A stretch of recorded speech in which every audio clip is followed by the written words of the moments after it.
Welcome to our Wellness Hub, where I have been interviewing experts in the field of health, wellness, healing, and mindset for the past 5 years. My name is Monisi. I'm a mindset coach, and I help women shift their negative programming into positive lifelong habits. I also study and interview individuals with positive mindsets. One specific type is the mindset of a person who manages to leave the corporate world to enter the entrepreneurial one.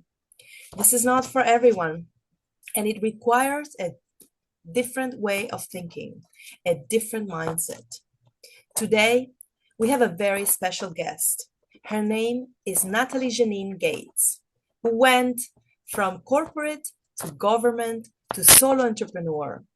Natalie Janine, tell us a bit about yourself, your background, and what do you think are the mindset skills people should have to make this jump from corporate to solo? The floor is yours. Thank you, Monica. I'm super thankful to be here and to speak life into your audience. So I'm really grateful for this time. So my name is Natalie Janine Gates. I'm from Portland, Oregon. I'm like, I don't know, several generations from that state. Currently living in Dallas, Texas. And I am a person who have always been a go-getter. I think no one is surprised that I am where I'm at and I've accomplished the things I've accomplished because I was set on being successful. Now, that is not how I was raised. I didn't have several examples around me to show me, hey, this is how life is. There are million and billionaires. There are people who are rubbing elbows with rich people. You can have whatever it is you desire. I didn't see those examples always. Now, I was raised that whatever you believe you can accomplish, but I didn't know what that meant. I didn't know how powerful my mind was at the time. And so I started working when I was 14 years old.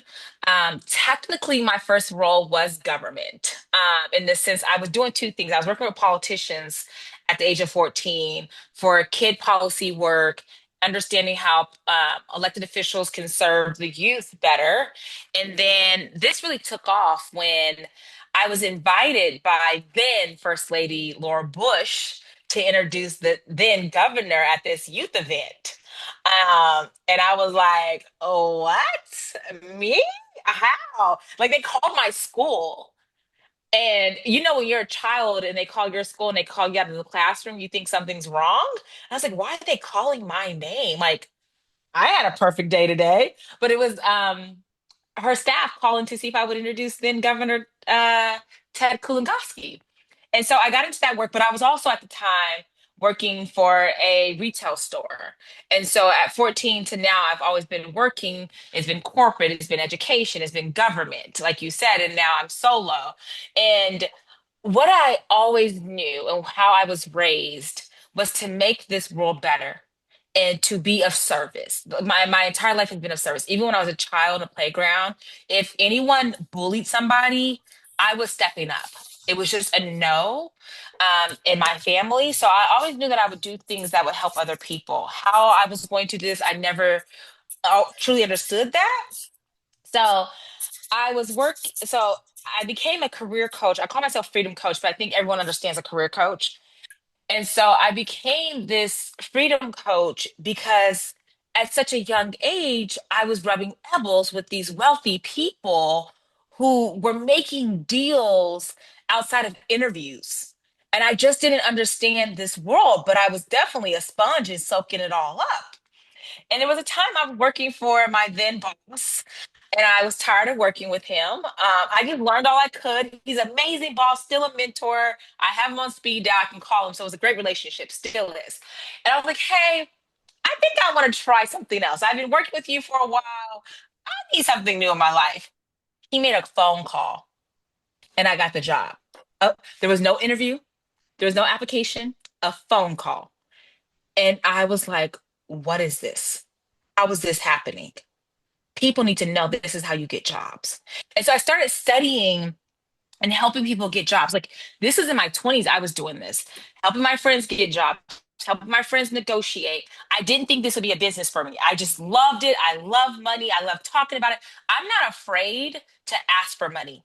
I am someone who raised over $1 million for one nonprofit in a year. So money is not a fear of mine. And so I started teaching my friends how to do this, and they were making more money, and they were getting jobs they didn't apply for. And I was like, "Girl, you know what you're doing." Again, didn't think it was a job, didn't think it was a career for me. I got into government, started working for politicians and doing other things. And I read The Big Leap in 2020. It's by Gay Hendricks. Everyone should read it. It's a phenomenal book. It changed my life. At the time, before I read that book, I was part of this business cohort for entrepreneurs. And I thought it was going to be, this is going to be a side hustle. Entrepreneurship will be a side hustle.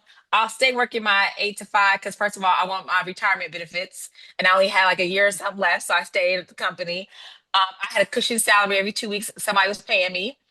I loved it. I was going on vacation all the time. So the security kept me here. The big leap was like, no, you need to do something different. It was just, I was here and I wasn't going further up and I wasn't being challenged enough. So I read the big leap. I knew that I needed to leave Oregon and I knew that I needed to become a full-time entrepreneur. This is 2020. I thought I was gonna be leaving in 2020. COVID hit. I'm not going anywhere. Nope, stay home. And then 2021 or 2022 came, and I stepped into this full-time entrepreneur. So the mindset you need, people tell you to have 6 months of savings. I don't know. 6 months of savings wasn't enough for me. Um, I started robbing Peter to pay Paul, taking out student loans. I'm a student right now. I'm in seminary, so I was taking out the max that I could to afford my lifestyle. You hear people talk about taking out their pension or talk about doing things like this to follow their dreams and their goals.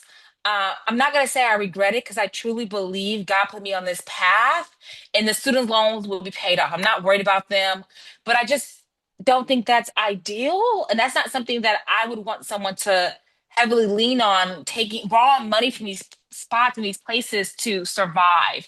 So I would say the biggest mindset is handle your gunk, whatever it is, because entrepreneurship is going to bring up things that you did not know you may struggle with. Like it's easy to go to an 8 to 5 and receive a check every 2 weeks, and then when you go to entrepreneurship, you have money issues. Um, I think of I'm a reader, so I think of you are a bad the A word at making money, and she talks about like us Yes. hearing money doesn't grow on trees or all these different things that you hear of and you have them ingrained on you because that's what you know. And I remember being a child and hearing that and I said no, money grows on trees for me.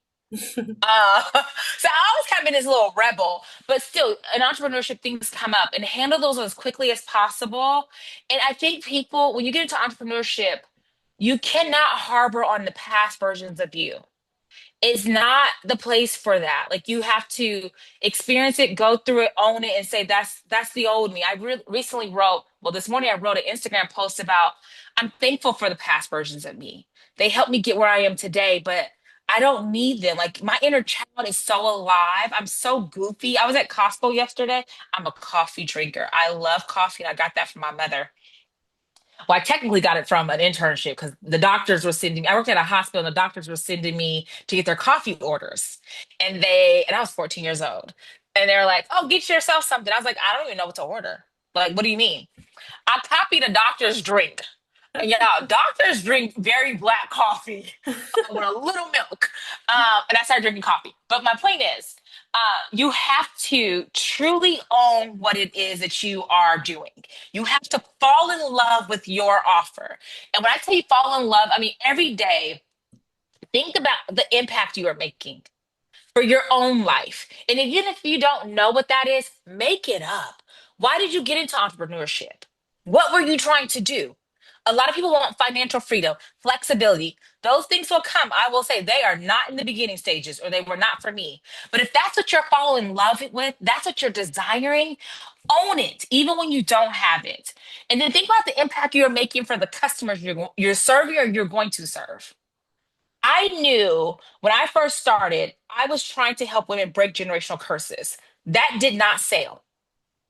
People have a hard time working on the personal gunk. So I end up going career coach. I can do that in my sleep. I can help you make more money.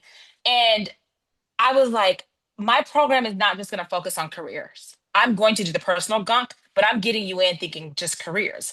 Mm, When I see my clients' lives change, when I see them go from feeling stuck in their lives, thinking there's no way out, very desperate, hanging on Jesus' hem of his garment, and thinking that this is just it. I don't know. Can you just give me some job? I just want a job. And then they're like, Coach Natalie Janine, oh my God, I feel freer. I'm sleeping better.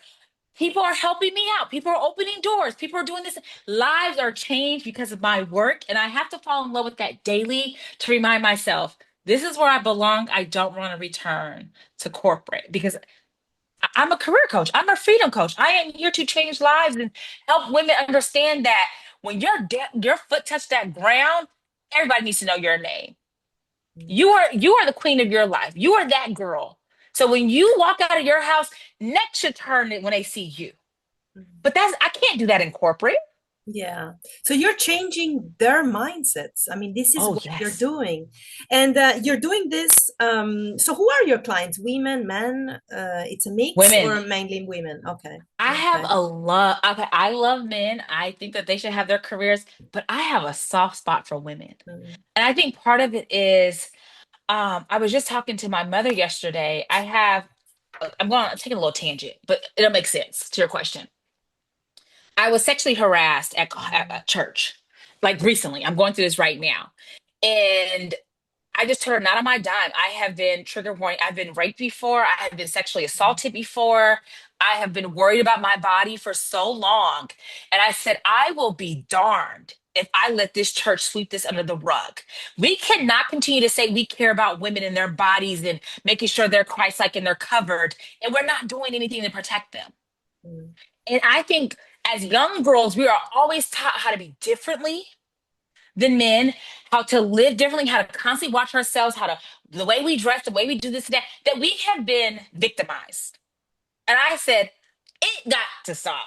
And so here I am doing as much as I can to help women own who they are, own your mm. body, own your knowledge, talk your talk. And set boundaries Yes, at all levels. So yes. yeah, that's And very to know, important. and oh, I'm so glad you said that. And when you set boundaries, have a mind that these boundaries must be honored because they protect me. Because people have a hard time with sometimes when you set boundaries with them. And my thing is, you hurt your feelings or their feelings.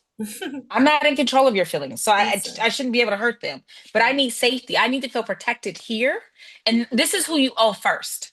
So please set boundaries and understand that this is for you and that Mm. you deserve to be respected and honored. Yeah, you need to set boundaries for yourself. You need to love yourself first and help yourself first, and then you can help others. Yes.